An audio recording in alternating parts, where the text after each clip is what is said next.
दोस्तों, आज अगर आप इस दुनिया को देखें तो पूरे 8 अरब लोग इस पृथ्वी पर एक साथ रह रहे हैं। जी हाँ, जो इतिहास में सबसे पहली बार है जब ऐसा हुआ है कि इंसान की संख्या 8 अरब हो गई है। इससे ये तो साफ होता है कि साल दर साल इंसानों की संख्या बढ़ती जा रही है और कई जीवों की पूरी प्रजाति ही विलुप्त होती जा रही है। इसी बढ़ती आबादी के साथ आज भारत पूरी दुनिया में सबसे ज्यादा आबादी वाला देश बन चुका है। लेकिन ये बढ़ती जनसंख्या भारत के लिए वरदान है या अभिशाप, और इसे रोकने के लिए सरकार कोई प्रयास कर रही है या नहीं, सब जानेंगे हम आज के इस वीडियो में। बस अंत तक बने रहिए हमारे साथ। दोस्तों, यहाँ सबसे पहले हम आपको ये क्लियर करते चलें कि जनसंख्या वृद्धि सभी देशों की समस्या नहीं है। दरअसल पूरी दुनिया के लेवल पर आबादी भले ही तेजी से बढ़ती दिख रही हो, लेकिन कई देशों में मामला इसके ठीक उल्टा है। आप जापान, यूक्रेन, बुल्गारिया और क्रोएशिया जैसे देशों के ही इसके एग्जाम्पल के तौर पर ले सकते हैं, जहाँ की आबादी घट रही है। और आज दुनिया में कम से कम ऐसे 20 देश हैं जिनकी जनसंख्या हर साल कम होती जा रही है। इसलिए वहाँ की सरकारें देश में जनसंख्या बढ़ाने के लिए कानून बनाती रहती है, क्योंकि लोग नहीं होंगे तो देश कैसे चलेगा। आपको जानकर यकीन नहीं होगा कि रोमानिया जैसे देशों में तो सरकार पर ही ऐसे इल्जाम लगते आए हैं कि वे उन लोगों से भेदभाव करती है जिनके बच्चे नहीं हैं। और ये तो सभी जानते हैं कि जनसंख्या में कमी और बुजुर्गों की बढ़ती जनसंख्या को देखते हुए चीन ने अपने यहाँ एक बच्चे की पॉलिसी को कब का खत्म कर दिया है। जापान और यूरोप में बुजुर्गों की जनसंख्या ज्यादा हो गई है। दरअसल इन देशों के लोग ये देख रहे हैं कि उनके बच्चों और महिलाओं को वो सुविधा मिल रही है या नहीं जो बच्चों की परवरिश के लिए जरूरी है। ऐसे देशों में कई महीनों की पेड पेरेंटिंग और मैटरनिटी लीव दी जाती है। लेकिन भारत तो जनसंख्या वृद्धि के नए मुकाम छू रहा है। ऐसे में जहां भारत बहुत मुश्किल से खुद के ऊपर से गरीब देश का टैग हटा पाया है, वहीं बढ़ती बेरोजगारी, गरीबी, कुपोषण और इनइक्वालिटी के बीच इतनी बड़ी जनसंख्या के साथ कैसे डील कर पाएगा, ये बड़ी समस्या है। तो आइए जानते हैं कि भारत की बढ़ती जनसंख्या जिसका जश्न मनाया जा रहा है, क्या वो सच में जश्न मनाने की खबर है या ये बढ़ती जनसंख्या भारत के लिए नुकसान का सबब बन जाएगी। दोस्तों, कोरोना की मार लगभग सभी देशों में पड़ी है। भारत भी इससे अछूता नहीं रहा। कोरोना की वजह से भारत में भी गरीबी और बेरोजगारी दर बढ़ चुकी है। ऐसे में बढ़ती जनसंख्या की वजह से गरीबी रेखा के नीचे रहने वाले लोगों की संख्या बढ़ सकती है। आज भारत की बुजुर्ग होती आबादी यानी कि 65 साल से ऊपर के लोगों की आबादी कुल आबादी का महज 7% ही है।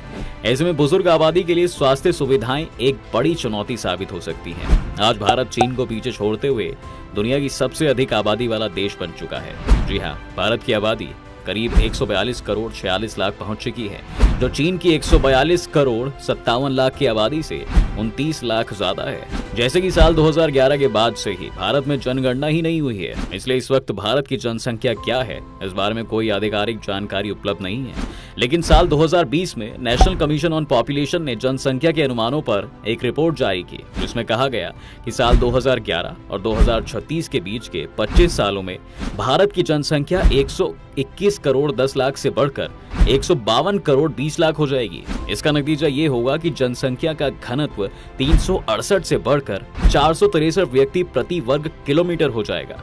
जी हाँ, लेकिन एक्सपर्ट्स का कहना है कि भारत में ज्यादा लोग पहले के मुकाबले लंबी उम्र तक जी रहे हैं और देश में कम बच्चे पैदा हो रहे हैं, जिसकी वजह से भारत की जनसंख्या की वृद्धि दर नीचे गिर रहा है। वृद्धि दर घटने के बावजूद भारत की जनसंख्या का बढ़ना जारी है और अगले कई सालों तक जारी ही रहेगा।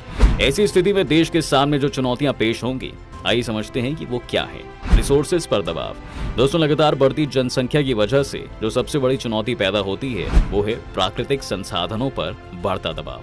जी हाँ, इन नेचुरल रिसोर्सेज में जमीन, पानी, जंगल और खनिज शामिल हैं। अब होता यह है कि हर देश के पास एक लिमिटेड मात्रा में ही नेचुरल रिसोर्सेज होते हैं। अब ऐसे में जब जनसंख्या बढ़ती है तो इसकी वजह से इन संसाधनों का जरूरत से ज्यादा इस्तेमाल होने लगता है। इसके नतीजतन एग्रीकल्चर प्रोडक्टिविटी और पानी की कमी के साथ एनवायरनमेंट में गिरावट होने की संभावना बढ़ जाती है। इंफ्रास्ट्रक्चर पर दबाव। दोस्तों, दूसरा यह है रिसोर्सेज के साथ साथ बढ़ती आबादी की वजह से हाउसिंग, ट्रांसपोर्ट, हेल्थ और एजुकेशनल फैसिलिटीज से जुड़े बुनियादी ढांचों का विस्तार करने की जरूरत भी बढ़ जाती है। एक बहुत बड़ी आबादी की जरूरतों को पूरा करना बहुत मुश्किल काम बन जाता है और आबादी का एक बहुत बड़ा हिस्सा बदहाल हालत में जीने के लिए मजबूर हो सकता है। एक बड़ी आबादी की वजह से काम करने की क्षमता रखने वाले लोगों की एक बड़ी संख्या भी खड़ी हो जाती है। ऐसे में इस बड़ी संख्या को रोजगार उपलब्ध करवाना एक बड़ी चुनौती के तौर पर उभरता है। अगर आम आज भारत के हालात देखें तो आज भी भारत में बेरोजगारी बड़ी समस्या है। लगातार बढ़ रही जनसंख्या की वजह से ये समस्या भविष्य में एक विकराल रूप ले सकती है। रोजगार की कमी इकोनॉमिक इनइक्वलिटी और गरीबी को बढ़ाने का काम कर सकते हैं, जिससे सामाजिक अशांति फैल सकती है। Education and skill development. दोस्तों, इसी के साथ साथ जब आबादी बढ़ती है तो एक बड़ी आबादी को एजुकेटेड और स्किल्ड बनाना चैलेंजिंग हो सकता है। जी हाँ, क्योंकि समय के साथ जितने लोगों को एजुकेटेड और स्किल्ड बनाने की जरूरत होगी उतनी कैपेसिटी एजुकेशनल इंस्टीट्यूशंस के पास शायद नहीं होगी। इसका सीधा रिजल्ट ये हो सकता है कि बहुत से लोग क्वालिटी एजुकेशन हासिल नहीं कर पाएंगे और बहुत से लोगों के पास जो कौशल होगा वो नौकरी के बाजार से मेल नहीं खाएगा। Poverty and inequality. बढ़ती जनसंख्या की वजह से दोस्तों एक गरीबी रेखा से नीचे रहने वाले लोगों की संख्या बढ़ सकती है। साथ ही इनकम इनइक्वलिटी भी बढ़ने का खतरा है, जिससे एक बड़ी चुनौती सामने खड़ी होगी। ऐसी सिचुएशन गरीबी कम करने की कोशिशों को समाज के सभी वर्गों तक पहुंचाने की भी होगी। कुल मिलाकर लोगों के स्टैंडर्ड ऑफ लिविंग के साथ हेल्थ और एजुकेशन तक उनकी पहुंच में डीप इनइक्वलिटीज पैदा हो सकती है। Environmental challenges. दोस्तों, बढ़ती जनसंख्या का सीधा असर एनवायरमेंट पर भी पड़ता है। जी हाँ, आबादी बढ़ने से जंगलों की कटाई, वायु प्रदूषण और जल प्रदूषण भी बढ़ता है, जो कि एनवायरमेंट के प्रोटेक्शन के लिए बड़ी चुनौती के तौर पर उभर सकते हैं। ऐसे में साफ है कि ये बढ़ती जनसंख्या कब वरदान से अभिशाप या भयानक रूप ले ले ये कोई नहीं जानता। तो जरूरी है कि सरकार इसके लिए सही कदम उठाए। आइए जानते हैं कि भारत की पॉपुलेशन ग्रोथ रेट में कमी लाने के लिए क्या पॉलिसीज होंगी।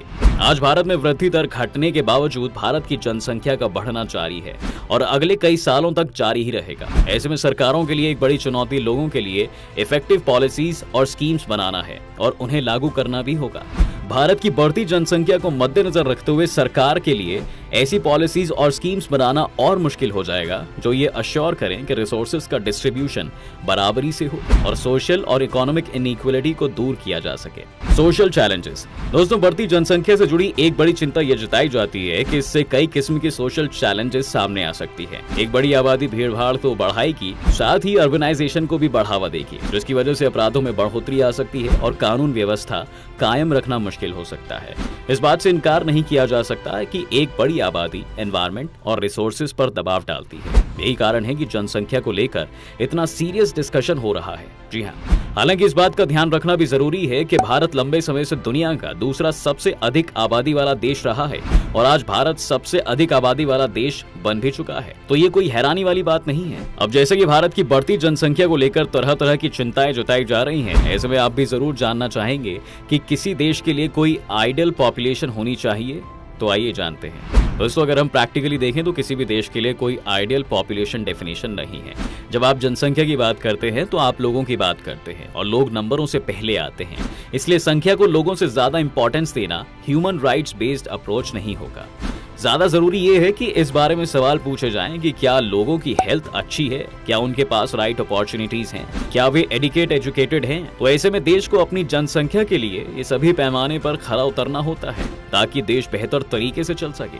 अब इस पूरे मुद्दे पर चर्चा का एक और विषय इंडिया की फर्टिलिटी रेट भी है। जी हाँ, बता दें कि नेशनल फैमिली हेल्थ सर्वे के आंकड़ों के मुताबिक भारत के सभी रिलीजियस ग्रुप्स में फर्टिलिटी रेट कम हो रही है। जनसंख्या को केवल फर्टिलिटी रेट से जोड़ने का मतलब ये है कि सारा बोझ महिलाओं पर डाला जा रहा है। इससे ये सोच बनती है कि जब पॉपुलेशन कम हो रही है तो महिलाओं को ज्यादा बच्चे पैदा करने चाहिए और जब संख्या बढ़ रही है तो महिलाओं को कम बच्चे पैदा करने चाहिए। तो क्या हम एक महिला की पसंद और उसकी फिजिकल ऑटोनॉमी की इंसल्ट नहीं कर रहे हैं? अभी हम इस मुद्दे पर इसलिए बात कर रहे हैं क्योंकि भारत जैसे देश में जहां जेंडर इनइक्वलिटी बनी हुई है और पेट्रियार्की आज भी इतनी बड़ी समस्या है, तो क्या महिलाओं को ये तय करने का अधिकार नहीं है कि उनके कितने बच्चे हों? क्या कॉन्ट्रासेप्टिव्स तक उनकी पहुंच है? क्या ग्रामीण भारत में वो अपने रिप्रोडक्टिव डिजाइन खुद ले रही हैं? ये ऐसे सवाल है जिन्हें पूछे जाने की सबसे ज्यादा जरूरत है। ऐसे में जरूरी है कि देश में महिलाओं की मंजूरी भी कंसिडर की जाए ताकि जनसंख्या वृद्धि में कमी लाई जा सके। दोस्तों, आपको क्या लगता है कि कौन कौन सी पॉलिसीज इंप्लीमेंट की जानी चाहिए? हमें कमेंट सेक्शन में जरूर बताएं। आज की वीडियो अगर पसंद आई हो तो वीडियो को लाइक और शेयर जरूर करें, साथ ही चैनल को सब्सक्राइब भी करें।